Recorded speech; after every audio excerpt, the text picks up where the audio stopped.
बोलिए विष्णु भगवान की जय। माघ शुक्ल पक्ष एकादशी व्रत कथा। जया एकादशी महत्तम। धर्मराज युधिष्ठिर बोले कि भगवान, आपने माघ मास के कृष्ण पक्ष की शर्तला एकादशी का अत्यंत सुंदर वर्णन किया। अब आप कृपा करके माघ शुक्ला एकादशी का नाम क्या है, व्रत की विधि और उस दिन कौन से देवता का पूजन किया जाता है, विस्तार पूर्वक कहिए। श्री कृष्ण भगवान कृपा पूर्वक बोले कि हे राजन, इस एकादशी का नाम जया है।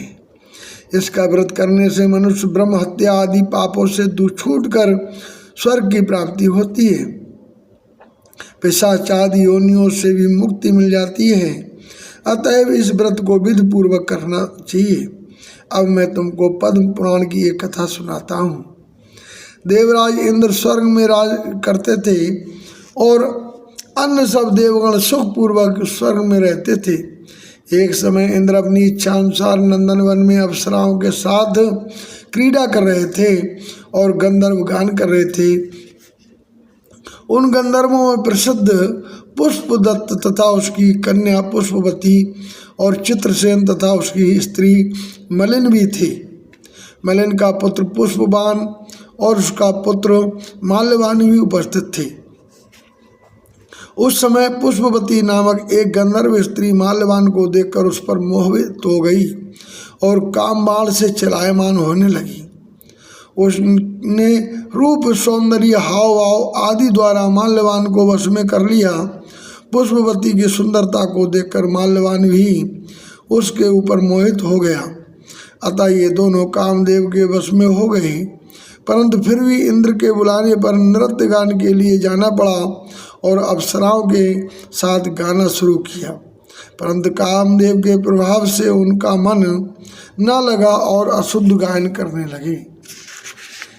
इनकी भाव भंगमाओं को देखकर इंद्र ने इनके प्रेम को समझ लिया और इसमें अपना अपमान समझ इन्हें श्राप दे दिया कि तुम स्त्री पुरुष के रूप में मृत्युलोक में जाकर पिशाच का रूप धारण करो और अपने कर्मों का फल भोगो। इंद्र का शाप सुनकर ये दोनों अत्यंत दुखी हुए और हिमाचल पर्वत पर पिशाच बनकर अपना जीवन व्यतीत करने लगे। रात दिन में उन्हें एक क्षण भी निद्रा नहीं आती थी। उस स्थान पर अत्यंत सर्दी थी। उनके दांत सर्दी से कटकटा रहे थे। एक दिन पिशाच ने अपनी स्त्री से कहा, ना मालूम हमने पिछले जन्म में कौन से ऐसे पाप किए हैं जिससे हमें अब इतनी दुखदायी पिशाच योनि प्राप्त हुई है। दैव योग से एक दिन माघ मास के शुक्ल पक्ष की जया एक नाम की एकादशी आई।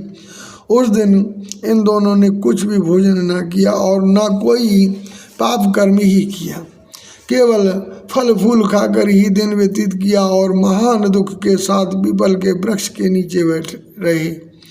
जब सूर्य नारायण अस्ताचल को गए तब रात्रि इन दोनों ने एक दूसरे से चिपटकर बड़ी कठिनता के साथ व्यतीत की। सर्दी के कारण उनको रात्रि में निद्रा भी नहीं आई। दूसरे दिन प्रातःकाल होते ही भगवान के प्रभाव से इनकी पिशाच देह छूट गई और अत्यंत सुंदर अप्सरा और गंधर्व की देह धारण करके तथा सुंदर वस्त्रों तथा आभूषणों से अलंकृत होकर स्वर्गलोक को प्रस्थान किया। उस समय आकाश में देवगण तथा गंधर्व उनकी स्तुति तथा पुष्प वर्षा करने लगे। स्वर्गलोक में जाकर इन दोनों ने देवराज इंद्र को प्रणाम किया। इंद्र ने इनको अपने प्रथम रूप में देखकर अत्यंत चकित होकर पूछा, तुमने अपनी पिशाच योनि से किस प्रकार छुटकारा पाया, सो बतलाओ। ये सुनकर माल्यवान बोले कि हे देवेंद्र, भगवान विष्णु की कृपा और जया एकादशी के व्रत के प्रभाव से ही हमारी पिशाच देह छूटी है। तब इंद्र बोले कि हे माल्यवान, भगवान की कृपा और एकादशी के व्रत से करने से न केवल तुम्हारी पिशाच योनि छूट गई, वरन हम लोगों के भी बंदनीय हो गए, क्योंकि विष्णु और शिव के भक्त हम लोगों के बंदनीय हैं। अतः आपको धन्य है।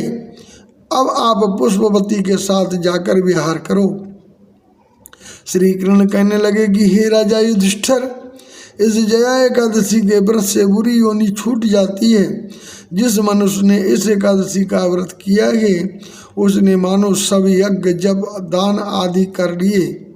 जो मनुष्य जया एकादशी का व्रत करते हैं वे अवश्य ही 1000 वर्ष तक स्वर्ग में निवास करते हैं। बोलिए विष्णु भगवान की जय।